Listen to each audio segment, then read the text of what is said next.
الحمد لله رب العالمين الرحمن الرحيم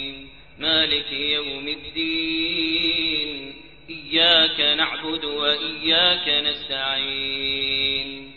اهدنا الصراط المستقيم صراط الذين أنعمت عليهم غير المغضوب عليهم ولا الضالين آمين.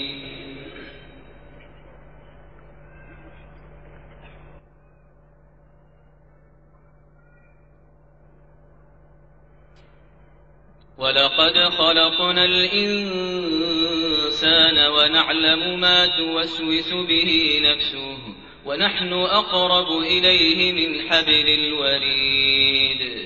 إذ يتلقى المتلقيان عن اليمين وعن الشمال قعيد ما يلفظ من قول إلا لديه رقيب عتيد وجاءت سكرة الموت بالحق ذلك ما كنت منه تحيد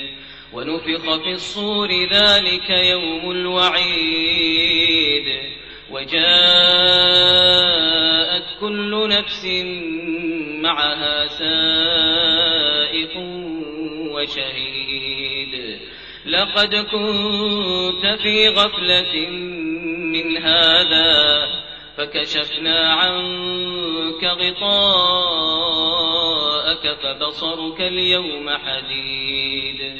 وقال قرينه هذا ما لدي عتيد ألقيا في جهنم كل كفار عنيد مناع للخير معتد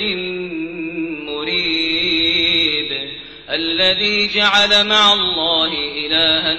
آخر فألقياه في العذاب الشديد قال قرينه ربنا ما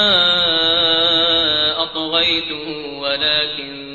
كان في ضلال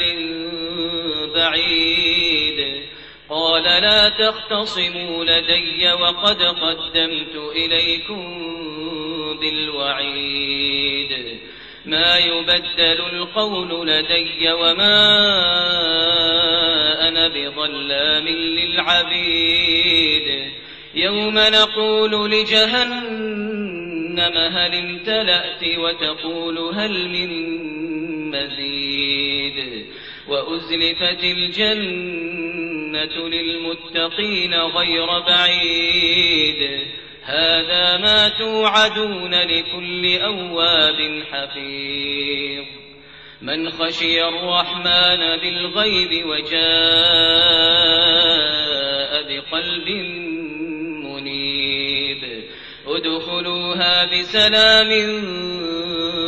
ذلك يوم الخلود لهم ما يشاءون فيها ولدينا مزيد الله